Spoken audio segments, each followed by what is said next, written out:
Welcome in Darkcore. You're probably familiar with the saying, X marks the spot. It comes from pirate lore and adventure stories often linked with treasure maps.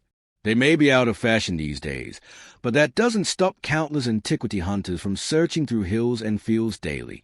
One such enthusiast didn't have a map with a giant X on it, but when his metal detector beeped on a sunny day in April 2025, he uncovered one of the largest buried coin hoards ever recorded. So, what kind of treasure are we talking about here? And what makes it so unique? The discovery was made by Romanian hobbyist Marius Nunghia, who says he just wanted an excuse to get some exercise and fresh air. During one of those walks with his metal detector in a location 30 miles southwest of Bucharest, the device picked up a signal. As he began to dig, he found a handful of silver coins just beneath the surface. Though oxidized, they seemed remarkably well preserved. Oxidation happens when metal reacts with air or moisture over time, causing it to change color, darken, or develop a crusty surface, just like a sliced apple darkens when exposed to air if left out too long. The pile of coins grew quickly. Soon, it was obvious they were all packed into a ceramic jar. The final count was nearly 1,500 silver denarii, Roman coins likely buried around 1,700 years ago. However, these denarii date from the reigns of Emperors Nero to Marcus Aurelius, covering over a century during the Roman imperial period, which means they are almost 2,000 years old. The presence of coins from multiple emperors suggests that the wealth was accumulated over many years. The Roman money system had a bunch of different coin types, so finding only silver denarii in the stash is a bit odd. It would be like burying $15,000 in cash, but all of it $10 bills. It could mean that the original owner was a traitor. Maybe he was hiding his profits during dangerous times. Perhaps it was simply someone's life savings. Depending on the emperor and the period, the value of denarius fluctuated quite a bit.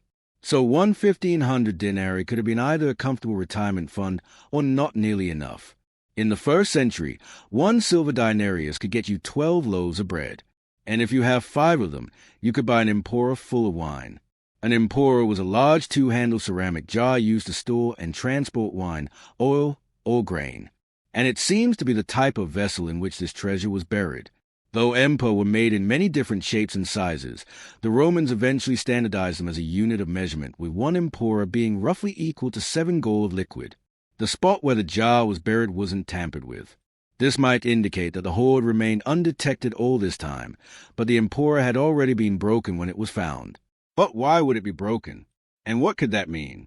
While the exact cause of the breakage has not been explained yet, archaeologists say it may have been broken on purpose as part of protective ritual before burial. In some ancient cultures, ritual vessels were deliberately damaged as a symbolic act. Maybe it means a jar had done its job, either as an offering to the gods or to keep someone from stealing it. You can have my silver, but I'm not giving you my precious jar. However, such rituals were not common in Roman culture, so it's a mystery for now. Perhaps it broke because a jar contained silver while being exposed to 2 millennia of soil pressure, freeze-thaw cycles, root growth, or a blind mole rat trying to find its way around. Although the amphora and its silver are now being preserved and examined by experts, their discoverer almost ended up unrewarded. After finding the hoard, he had to notify the police so they could secure the site. However, he was under pressure because in Romania, you have 72 hours to report any significant historical find. Unfortunately for Mr. Maniac, he ran into a problem since it was a holiday and the offices he needed to contact were closed. He spent the following 2 days meticulously photographing every single coin before finally being able to present his findings to the authorities.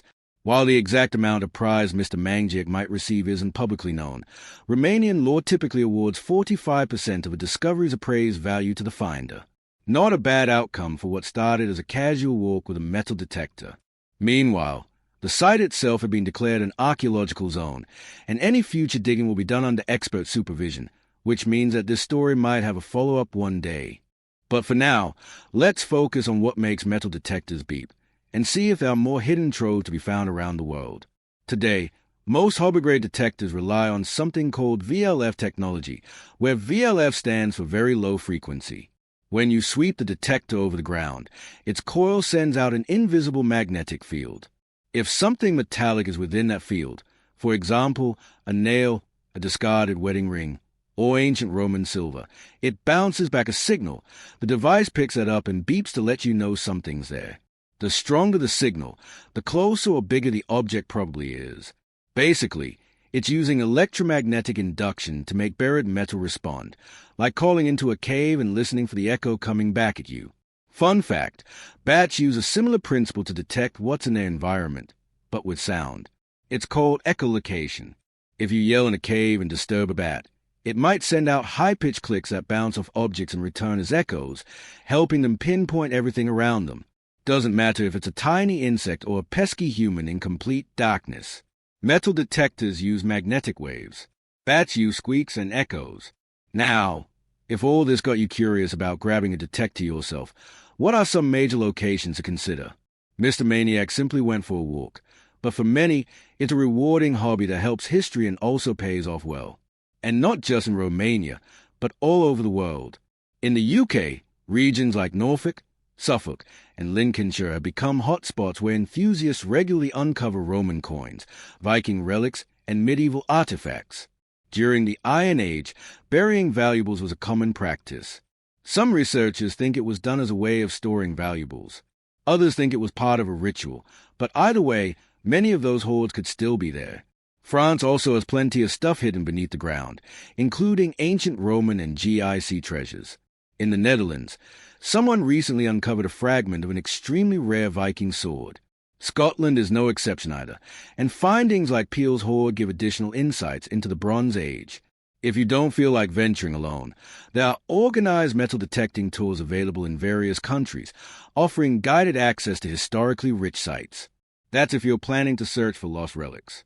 But what if you want to bury your own treasure chest and hide it from a metal detector? How far do you need to dig?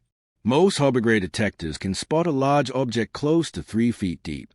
Smaller stuff like coins just 6 to 8 inches. We also have to take into consideration that wet ground can actually boost detection. It helps signals travel better and makes buried metal easier to spot. On the other hand, professional expensive detectors that use advanced technology can detect large metallic targets at depths of almost 100 feet, especially on a rainy day. But unless you bury your chest in a strategically important place, odds are it'll stay uncovered. Just don't forget to mark the spot on your map with an X. That's it for today. So, hey, if you pacified your curiosity, then give the video a like and share it with your friends. Or if you want more, just click on these videos and stay on the Dark Core. Thanks for watching Dark Core.